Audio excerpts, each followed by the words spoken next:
Raut sir, मराठीमध्ये जाणून घ्यायचं आहे की ज्या प्रकारे काल मध्यरात्री भारतीय सैन्यानं पाकव्याप्त काश्मीर आणि पाकिस्तानमध्ये जे काही अतिरेकी अड्डे होते 9 ठिकाणी एअर स्ट्राईक केलेला आहे आणि हे अड्डे उद्ध्वस्त केलेले आहेत आणि या ऑपरेशनला ऑपरेशन सिंदूर हे नाव दिलं गेलं होतं.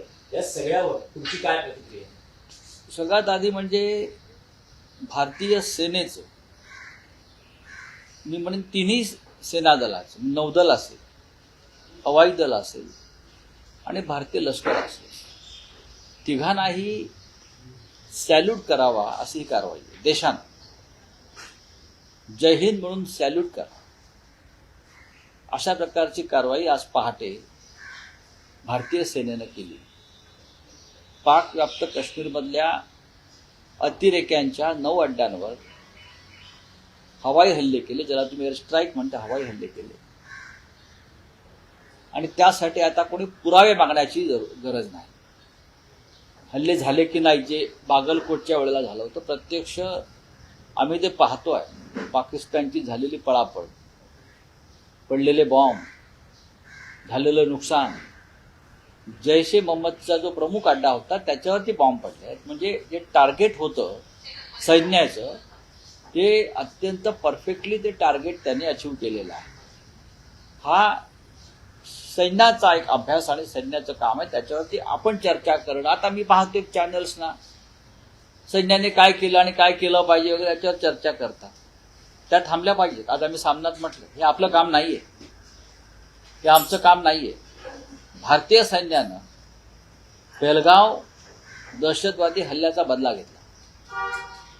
भारताच्या जनतेचा प्रचंड दबाव सरकारवरती होता आणि एक प्रकारचा थोडंसं नाही म्हटलं तरी दबाव भारतीय सैन्यावर होता. कारण पेहलगावमधला जो हल्ला होता हा भारतीय सैन्याला पाकिस्तानने दिलेलं आव्हान होतं. आणि जेव्हा भारतीय सेनेला कोणी आव्हान देतं तेव्हा भारतीय सेना गप्प बसत नाही. ऑपरेशन सिंदूर, बरं का, कुंकू, मराठीत ज्याला आपण कुंकू म्हणतो, सौभाग्य म्हणतो, त्या नावानं हे ऑपरेशन भारतीय सेनेने केलं. आमच्या 26 माता भगिनींचं सौभाग्य कुंकू तिथे पुसलं गेलं भारतीय फौजांकडून. त्याच्यामुळे समर्पक असं नाव या कारवाईला आणि ऑपरेशनला दिलं. त्याच्यामुळे ज्या आमच्या माता भगिनींचं कुंकू पुसलं गेलं त्यांनाही दिलासा मिळाला की आमचं सौभाग्य पुसल्याचा बदला भारतीय सेनेने घेतला. याच्यात कोणीही राजकीय श्रेयवादाचं वेगळी लढाई करून, ही लढाई भारतीय सेनेची आहे, भारतीय फौजांची आहे. स्वतः प्रधानमंत्र्यांनी पाकिस्तानचा कशा प्रकारे बदला घ्यावा याची जबाबदारी ही भारतीय सेनेच्या 3 प्रमुखांवर दिली होती. हे लक्षात घेतलं पाहिजे. त्याच्यामुळे पहाटे रात्री कोण कुठे मॉनिटरिंग करत होतं यात न पडलेलं बरं.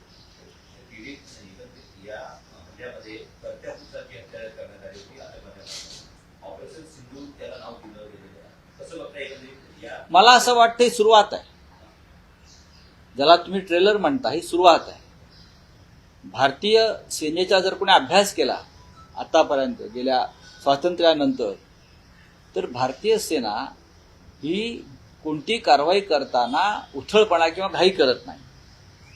भारतीय सेना ही एक संयमी आणि अभ्यासू सेना आहे. भारतीय सेना योग्य वेळी योग्य पाऊल टाकण्यामध्ये मशहूर आहे जगभरामध्ये.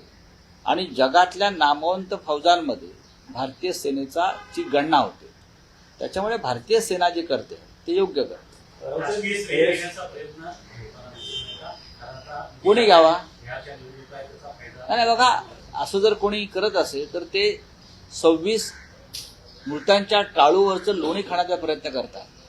आणि पुलवामा प्रकरणात जो आरोप झाला की लोकसभा निवडणुका जिंकण्यासाठी पुलवामा तुम्हीच घडवलं का, निवडणुका जिंकण्यासाठी, अशा प्रकारचे आरोप आणि संशय जर निर्माण व्हावा असं कोणाला वाटत नसेल तर त्यांनी ह्या सगळ्या कारवाईचं श्रेय घेऊ नका. जर तुम्ही कारवाईचं श्रेय घेणार असाल तर 27 मृत झाले, त्या मृतांचं सुद्धा तुम्हाला स्वीकारावं लागेल जबाबदारी. भारतीय सेनेचं श्रेय घ्या, भारतीय सेनेलाच ते श्रेय मिळालं पाहिजे. हे जे आता कोणी बोलतायत ते सीमेवरती बंदुका घेऊन नाहीत तिथे उभे किंवा मिसाईल टाकायला ते लाहोरला पोहोचलेले नाहीये. रावसाहेब, एअर स्ट्राईक नंतर आज संपूर्ण देशभरात युद्ध सराव होणार आहे, मॉक ड्रिल्स होणार आहे, त्यावेळी सायरन वाजवला जाणार आहे, ब्लॅकआउट होणार आहे. अनेक ठिकाणी सायरन बिघडलेले तशी माझ्याकडे माहिती आहे. युद्ध सरावाची तशी गरज नाहीये जनतेला. भारतीय जनता मानसिकदृष्ट्या सक्षम आहे. भारतीय जनतेने 3 युद्ध पाहिलेली आहे. भारतीय जनतेनं स्वातंत्र्य युद्ध पाहिलेलं. भारतीय जनतेने 1961, 1965, 1971 आणि त्यानंतरचं कारगिल युद्ध पाहिलेलं आहे. पिढ्या जरी बदलत असल्या तरी भारतीय जनतेच्या नशिबी सातत्यानं युद्ध परिस्थिती ही आम्हाला सामोरं जावं लागेल अशा परिस्थितीने येतं. तशी आता 2025चं युद्ध आम्हाला सहन करावं लागतं आहे. त्याच्यामुळे फक्त मॉकड्रिल म्हणजे लोकांना मार्गदर्शन करणं गरजेचं असतं की दुर्दैवानं दुश्मन राष्ट्रानं आमच्यावरती एखादा हल्ला करण्याचा एखादा शरद प्रयत्न झाला तर आपण त्यासाठी कसं तयार असायला पाहिजे. आता आम्ही का बंकर्स वगैरे खाणलेले नाहीये. बंकर्स वगैरे प्रधानमंत्र्यांसाठी तिथे तयार केले जातात. जनतेला स्वतःचं संरक्षण स्वतःच करायचं असतं. ते इस्रायलला केलं जातं, सिरियामध्ये केलं जातं, इतर अनेक राष्ट्रामध्ये केलं जातं. हा देश मोठा आहे. त्याच्यामुळे अनेक गोष्टींचा आम्हाला तयारी ठेवावी लागेल. रावसाहेब, आंतरराष्ट्रीय स्तरावर ही प्रतिक्रिया येत आहे, ज्यात प्रामुख्यानं अमेरिकेचे राष्ट्राध्यक्ष बघा ट्रम्प काय म्हणतायत किंवा पुतीन काय म्हणतात त्याच्यावरती भारतीय सेनेचं धोरण ठरत नाही. तिथे पाताळाच्या आडून पाठिंबा देण्यात काय अर्थ आहे. जसं 1971 साली इंदिरा गांधींच्या मदतीला 7वं आरमार रशियाने पाठवलं होतं. जेव्हा अमेरिका पाकिस्तानच्या बाजूने उभी राहिली होती 1971च्या युद्धामध्ये, तेव्हा रशिया हा देश भारताच्या बाजूनं उभा राहिला. ब्रेझनेव्ह होते अध्यक्ष आणि त्यांनी त्यांचं 7वं आरमार, जगातलं सगळ्यात मोठं आरमार हे भारताच्या मदतीला पाठवलं. याला मी मित्र राष्ट्र म्हणतो. आता तिकडे बसून आम्हाला पाठिंबा देण्यात काय, लढतंय कोण? आमचं सैन्य लढतंय. मरतायत कोण? बेलगाव, पुलवामाला आमचे लोक मरतायत. हा देश समर्थ आहे, आमचं सैन्य समर्थ आहे.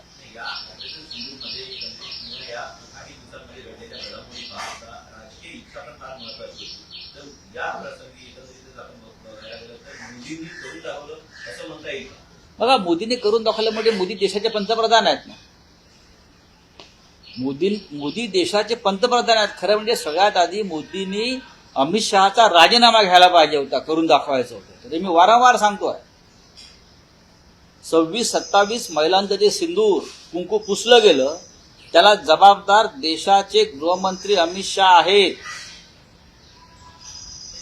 त्यांचा राजीनामा घेतला असता तर मोदींनी करून दाखवलं. मोदींनी कोणालाही सोडलं नाही. तो पहिला हल्ला असायला हवा होता. आता भारतीय सैन्यावर जबाबदारी दिल्यावरती भारतीय सैन्याने करून दाखवलं. हे भारतीय सैन्याने केलेलं आहे. राज्यकर्ते जाऊन सीमेवर बसत नाही, तो राज्यकर्ते आदेश देतात करायचं आहे आणि सैन्य सक्षम असेल तर करून दाखवतो. त्याचं श्रेय राजकारण्यांनी घेऊ नये.